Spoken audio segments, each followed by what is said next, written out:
Hello and welcome to today's podcast. We've got joining us Jonathon Hassall. Jonathon is an ADHD and executive function coach, and he's the director of Connect ADHD Coaching. Until recently, he was a board member of ADHD Australia and co-editor of the ADHD Australia newsletter, The Voice. Jonathon's current focus is to translate relevant executive function theory and ADHD coaching practice to provide models and tools that support individuals with ADHD. The ultimate aim being to embrace their native neurobiology and create pathways to recognise and realise their potential. So thank you for joining us, Jonathon. My pleasure. So I guess I wanted to start today's podcast with a bit of a confession. So for me, until this year, when I had some uni students who were doing the Learn to Learn program, and they shared with me how it helped with them with their ADHD, which until that point I didn't even realise was a problem for adults. So can you share with us a bit about how prevalent ADHD is in our adult population and also the impact that it has for a student? Right. Well, the current literature supports about 4.4% of the population will have ADHD as an adult. Now, it's important to be aware that as far as we know, there's not good evidence to support there's a separate thing called adult ADHD, that it's a continuation of childhood ADHD, which you're born with. So it doesn't really matter when you get diagnosed, you've had it since birth. And that those figures tend to get, in terms of adult presentation, I think are likely to grow over time because there is a bias in presentation as an adult. So in other words, as we get older, we tend to choose environments and workplaces that we feel naturally fit us better. And this is what we call, an environmental bias. So we will bias towards that, which means that in the past, a lot of people with ADHD didn't do jobs that required close attention in front of others, for example, study. But we know that's changed dramatically. So even in, since I went to school, which was not that long ago, a fair while, but not that long. But even since I went to school, my wife and I were talking about this last night, is that it's remarkable that when I went to school, a good chunk of my grade 10 year went away to do trades or secretarial work or whatever. And then, only a small percentage of even those that went through to grade 12 went on to university. And now that's changed with most people going through to grade 12 and a much larger number going through to tertiary studies. So I think it's highly likely we're going to become more and more aware of the ADHD presentation. And because, with kids, we see it at, roughly 7%. So there's obviously some that are modifying and adapting, but I think we're going to see more of it. Yeah, okay. And so can you tell us a bit about how ADHD coaching for students differs from other approaches for managing and supporting ADHD in adults, particularly in a higher education setting? Yeah, okay. So coaching starts from the premise of seeing the person as not broken. Yep. We see that people have the answers, they have the ability to do things, they just need to figure out how. And I suppose a really good way of thinking about ADHD coaching as opposed to, say, life coaching or other forms of coaching is that we probably more straddle across between concepts of, say, organizational psychology and clinical psychology with the coaching approach, which is that we particularly with students, we'll sit down and first we've got to understand their experience and their problems. Then we help them understand it through an ADHD lens. So in other words, we have to know a lot about ADHD. And often that's quite illuminating to the student to actually, that's why I do that, right? And then even bring their attention to patterns of behavior. And then from there, the process is that we focus on a particular problem that they want to resolve. And then we work on that. And my approach is that I start with, okay, let's really understand the problem. So let's really dig into it. So I'll ask a lot of questions that seem like I'm really picking it apart. But the reason for that is that if in coaching, we find that if we focus on the detail, that it not only helps the client understand the problem better, but there's going to be a ripple effect through other functional areas. So if we fix this, if we understand this well enough, we're going to understand other areas. And one of the things we do as humans, which is problematic, is we generalize. So if I say to someone, okay, so tell me about the problem with getting that assignment started. Now, they'll go straight to, well, yeah, I always have problems with assignments. And it's always this, and it's always that. And this generalization loses the detail. So I get them to drill in on the detail. And as I say, I'm going to ask a lot of stupid questions or obvious questions. Then what we do is we contrast that with what we know about ADHD. And so there's a lot of education about how their brain works and how they can start to manipulate it, because there's the opportunity. I should also add too that in that I'm also looking for times when they have done things well, because there'll be opportunities in that too. And then finally what we do is we sit down and say, okay, well, we understand the problem. We understand the ADHD component. We're aware of when you actually have been successful at this. So let's put all that together and come up with some solutions. And generally, I like to really focus on, the simplest solution is the best. And then then the last part is about implementation of that solution. And for that, it's important that, I've always had a policy of free in-between session access. And the reason, you can phone, you can text, you can email me. And the reason I do that is that it's that point where the rubber hits the road that you're going to find out what works and what doesn't work. And often a 5-minute phone call can salvage something that feels like it's not working. And I think that's something that we don't give enough attention to, is that part of the experience when you're applying. And then obviously we review what happened at the end and then try and think about, well, how can we make that a regular solution in my life? Yeah, I like that. That sounds really good. And I mean, I've got a background in coaching, and as you say, it's like a totally different focus, because you bring in that psychological element and that understanding of what it actually means to have ADHD. Yeah. So what are some of the things that universities or other higher ed providers actually do differently that would better support these students, whether or not they share that they actually have these ADHD challenges? Yeah, okay. And that the last thing you said is probably a really good point to start on, is to say that, look, there'll be people with ADHD diagnoses. Firstly, that doesn't mean they're all going to look the same, obviously, because it impacts people in different ways. The condition and the primary symptoms are very consistent. But the expression of that in the world can be quite different between people, depending on how they've been brought up, what their education is, a whole pile of things. Male or female can often have a massive difference in terms of presentation. So that's the first part, is that people with ADHD do not have a broken part in their brain. They are fueled differently. They have an inconsistent availability of, we think, dopamine primarily. So that means that sometimes the fuel's there and everything works, and sometimes it doesn't. So first I'm going to be aware of that it's incredibly frustrating that they can perform sometimes and not other times, and that doesn't reinforce the idea of reliability in themselves. So we need to support that. We need to bring their attention to, yeah, you can do this. Let's figure it out. Let's figure out how to make it work and figure out what's getting in the way.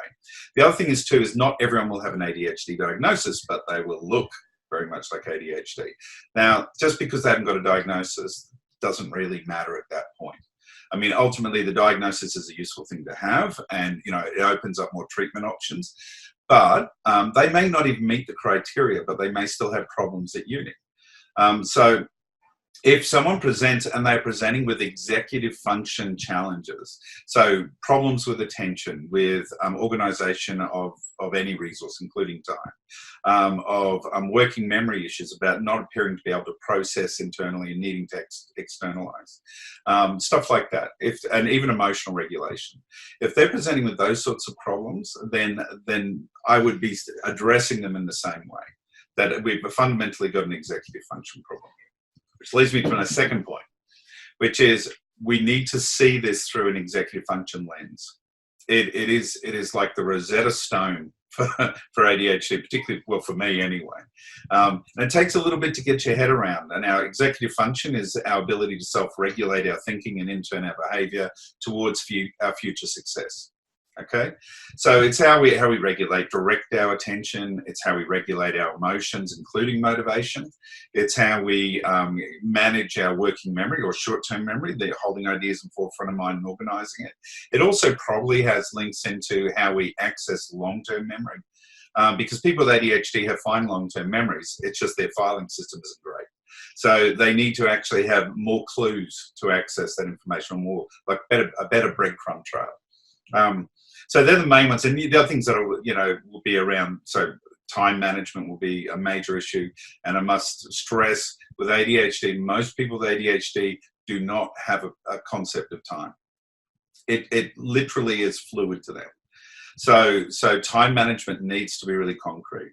And finally, self-directed talk is another thing that people don't talk about enough. So this is the little voice inside our head where we command ourselves. People with ADHD, invariably, regardless of how positive their environment, will grow up with a lot of negative messages in there. And it's because often things went wrong when you didn't understand why.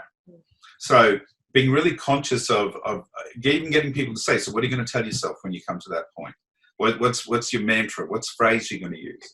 And I know it sounds corny, but those old 90s habits of waking up and giving yourself your morning mantra, the affirmations, are actually really useful exercises because they tool you up to think that way. So we need to start from an executive function framework. The next thing is, in applying that, we need to think about that this inconsistency bit means we have to be a bit more clever with our accommodations. So a lot of people that I coach get some pretty standard accommodations in terms of being able to go into a smaller exam room. Most of them are around exams, or extra time for breaks. And they're good, and it's great that the unis do that. And I'm really appreciative that the support services are so engaged to help these people. But not all of them do better in smaller, quiet room. We need to be aware that for some people, the silence can be deafening. So being in the room with everyone else can actually feel better for some people. We also need to think about, well, again, using that executive function framework, what are the challenges? So, for example, one thing I'd love to see as an accommodation is the ability to make brief notes in perusal time. Because that short-term working memory thing, and often the associated anxiety that often goes with ADHD, means that as people are perusing, they're just frantically rushing through trying to answer them in their heads. When really what I want someone with ADHD to do, because of the time management issues, is to actually be able to just make marks or break the thing up into sections so they can say, okay, that should take half an hour, that should take half an hour. And basically so they can map the exam. The other thing that, and in terms of the breaks too, that actually being able to get up and move is really helpful. So being able to, pace themselves and actually learn to manage their attention, because attention's cyclic. People without ADHD just do it naturally. They have little lapses and then they come back. People with ADHD try and push through until they tap out, and particularly under high pressure of things like exams. So getting them to take regular breaks is really critical. I coached a lady I've coached several doctors through their finals, and both at sort of GP level and at specialty level. And again, getting them to take breaks during their assessments is really hard to do and really critical. It makes a big difference.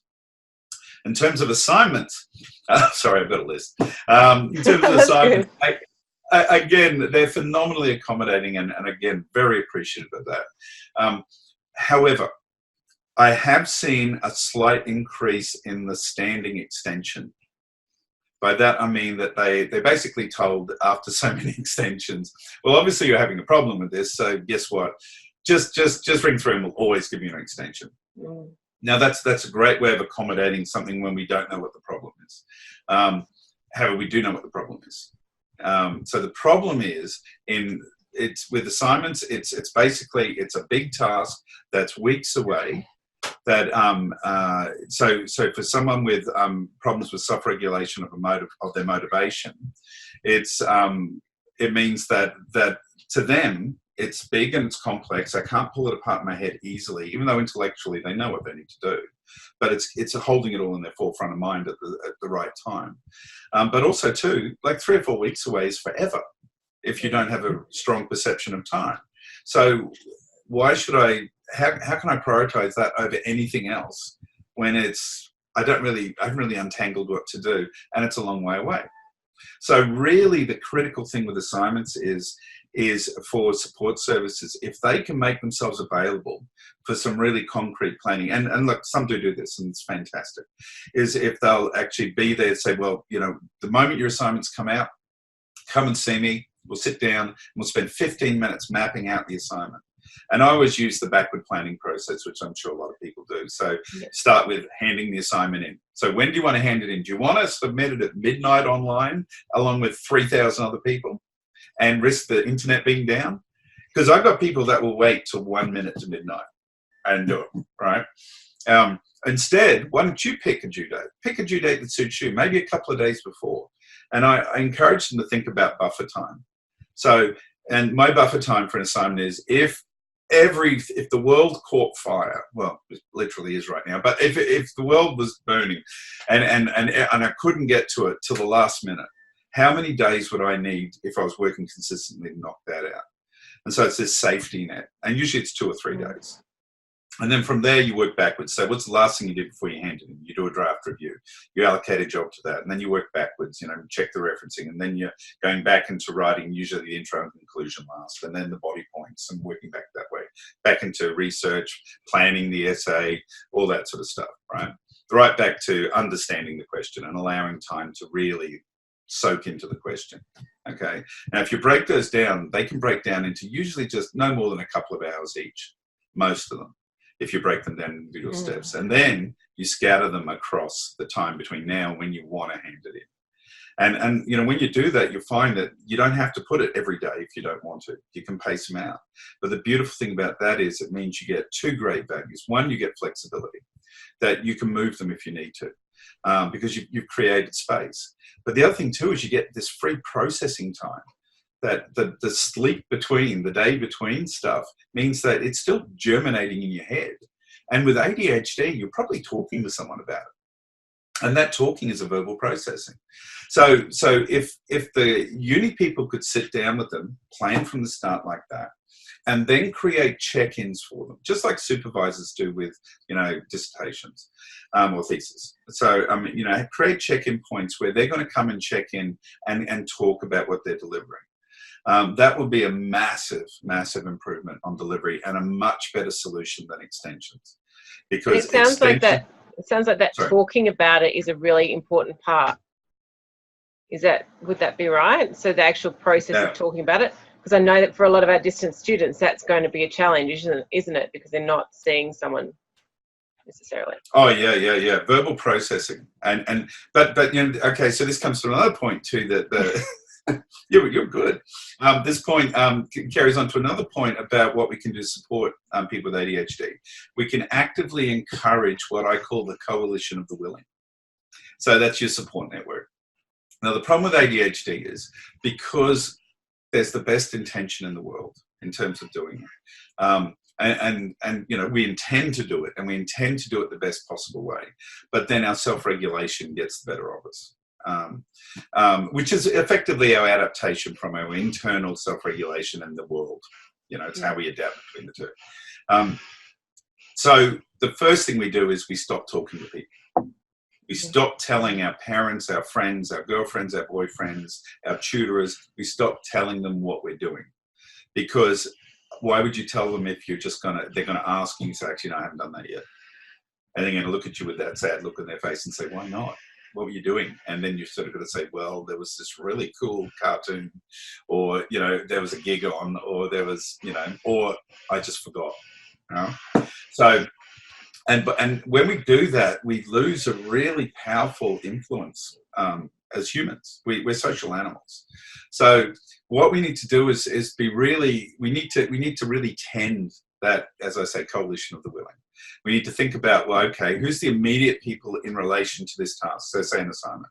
So the immediate people would be my peers in the class, but it'd also be my tutor or supervisor and maybe my lecturer, if depending on how it's set up. So they're the immediates, all right? So those people know the task well, but they don't necessarily know me well.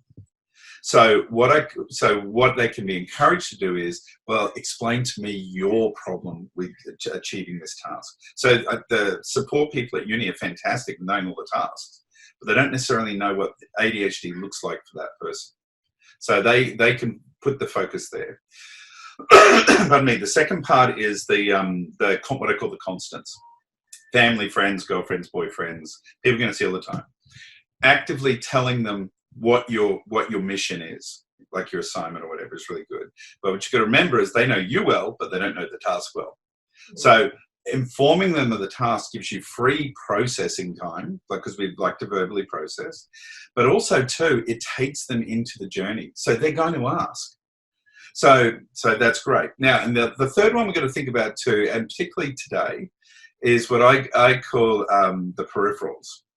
Now, these are people that we have contact with, but don't know the task and don't know us well.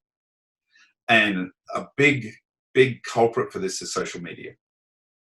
And often what happens is we attribute way too much influence on the people we're connecting with through there. And what we need to remember is that we're not actually connecting with them. We're promulgating to them. We're promoting ourselves to them, but we're not really engaging with them at that level usually. So we've got to remember that's not as important as those first two layers of social connectivity. And then the next thing is, for those people who are supporting, we can help educate them by first saying, let's think about intrinsic motivation. So self-determination theory, right? So what we want from the people around them is not conditional rewards. We want them to have unconditional rewards. We want them to be consciously trying to notice good things, performance-based things that are good, that are not sort of, conditional. So I'm not sort of saying, well, you have to do this or you don't get the praise. Instead, okay, well, you come and you haven't really done much of that first bit. You're supposed to be on the third bit by now. But hey, you did start the first bit. Let's focus on that. How did you do that? Let's support that. And also too, remember that these people are not broken, that they have the solutions. And if you let them verbally process, they will come up with them. You might have to give some examples sometimes, because maybe they don't have the life experience yet. But if whoever the support person is able to say, you know what, you can do this. Let's figure out how you can do this. So maybe going for someone with ADHD, if we work through, people, place, if we think about, okay, well, maybe for people, maybe if you go to the library and do it around other people who are doing quiet work, that might help motivate you to start. Or maybe you just go grab your mates who are all doing the same assignment and sit around the table. And you do your own work, of course, no sharing, but it's being around them. Or maybe some of them go to a busy cafe, and the fact that everyone else is doing stuff and you've only got your uni stuff there to do is stimulating. Other people need to go to a quiet place. But I mean, there's a lot you can manipulate around what will engage you with that task. So if we keep the intrinsic motivation rules very high in mind, which is about it, the simple three is they should feel autonomous. So it should be their solution, not you directing them. They should feel competence, and we want to promote the idea of competence. So asking about previous ways they've succeeded, or how they even succeeded in small ways in this task, and promoting that idea that they can do it.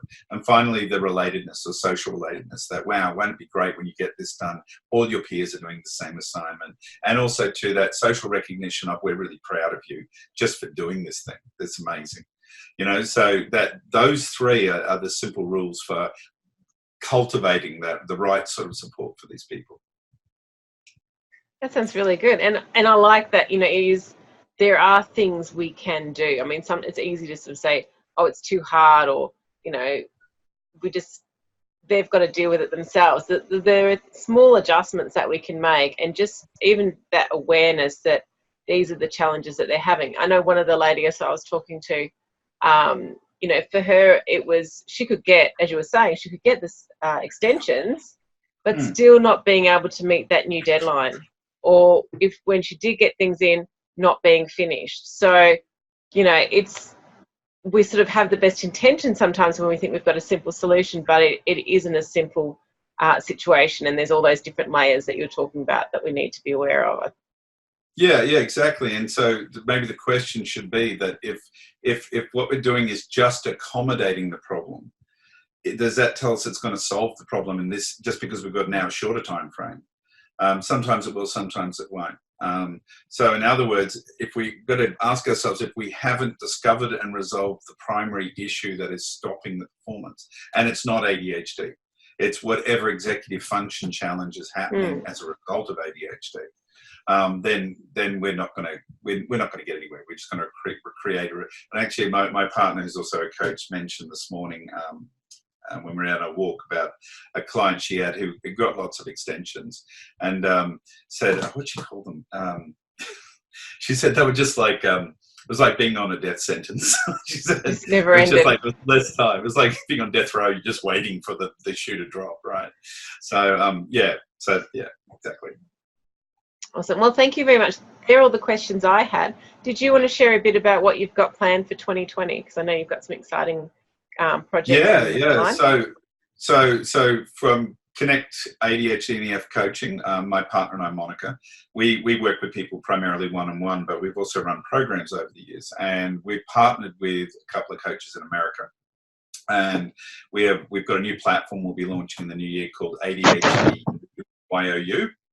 So you can find that at adhdu.com. And you can sign up for notification when things come available. But basically, the programs we're starting with, we're doing a boot camp for college or uni, which will be going out in the US and here. That'll be like an intensive, like 4-day, but for only about an hour and a half a day. 5 days, sessions where we're going to focus on specific areas. And the whole idea is to get you in the right mindset for college, set you up with the right tools before you go back to uni or college. Much easier to do it in advance than in repair. So that's coming up. We'll be having details of that on the website shortly, but we'll be running a session in late January and early February. Late January, probably more for the US people, and early February for Australian, but you can join either. The other programs that we're going to be launching after January and early February, there'll be a full college program, which will be a year-long program with live support as well. So these are self-directed online. So you go on, do it at your own pace. The resources are all there for the whole time to look at, but we'll be running live sessions a couple of times a week that you can come and join in on and ask questions and all that sort of stuff. Then there'll also be a couples program, because that's another big problem area with ADHD, which will be running in a similar fashion, and also a families program, which is really about when kids are younger with ADHD. It's really about actually helping the parent understand how to be their coach. So the families program will be launching then too. And then through the year, there may also be a creativity program launching at the same time. Depends how much of my holiday I give up. But through the year too, we're actually planning a series of adult specific area programs, short programs with this online content, which will include things like work and relationships outside of the couple, like families, management, creativity, one for women, one for men, an emotional regulation based one, like quite a few, because there's all these different patches that we see repeatedly in our practice. And so what we're trying to do is create a platform where people can get their needs met. It won't be as costly as having extended one-on-one, but also too, it means that they can work through at their own pace and have their own resource, and even share it with their families, so their families can be part of it. So we'll be doing that. The other thing we'll probably, Monica and I we do a fair bit of speaking, so we will be around, and we this year and last year presented at the big US ADHD conference. We'll be doing that again. And for any of the educators out there, please look up ADPA, which is the Australian ADHD Professionals Association. It's at adpa.org, AADPA, sorry, .org.au. And it's been around for 3 years now, and we're members of that. And that's basically all the ADHD professionals. So we've got researchers, professors of psychiatry, psychiatrists, psychologists, teachers, coaches, OTs. We've got full gamut of people who work with ADHD and membership. And we have an annual conference late July. That's a great conference to go to. It's in Melbourne this year. But yeah, strongly recommend engaging and getting part of that, because they also have a mailing list where we sort of communicate and share ideas and things that are happening around ADHD. And I think that's enough. That sounds really great. Thank you, Jonathon. And it's been a real pleasure, and coming up with some, I guess, realistic ideas around the things that we can do better that aren't going to necessarily cost the earth, but they could make the world of a difference. I think that's really good. Yeah, absolutely. And I mean, look, at the end of the day, my big takeaway message is to look at ADHD a bit differently, to think of it as a condition of adaptation. So it's, yes, there's a neurochemical reason and probably a neurostructural reason why we have this inconsistent performance in terms of our self-regulation, but we've got a dynamic environment there impacting with the dynamic world environment that we all deal with. And it's our systems that sit in the middle that get ultimately impacted. So if we think about that, if we ask ourselves the question, if I'm working with someone with ADHD, or if I have ADHD, what am I not adapting successfully at right now? And just change that one thing. And that's the easiest way to start actually solving life. Oh, and I should also add too, you can find me at connectadhd.com or my partner Monica. I'm always happy to talk to people, always happy for people to reach out and find out more about ADHD and coaching. Thank you so much for your time, Jonathon. You've been very generous, and I know we had a really good chat the other day as well, so I really do appreciate it. And thank you. That's all for today's podcast. Well, thank you very much, Tanya. Okay.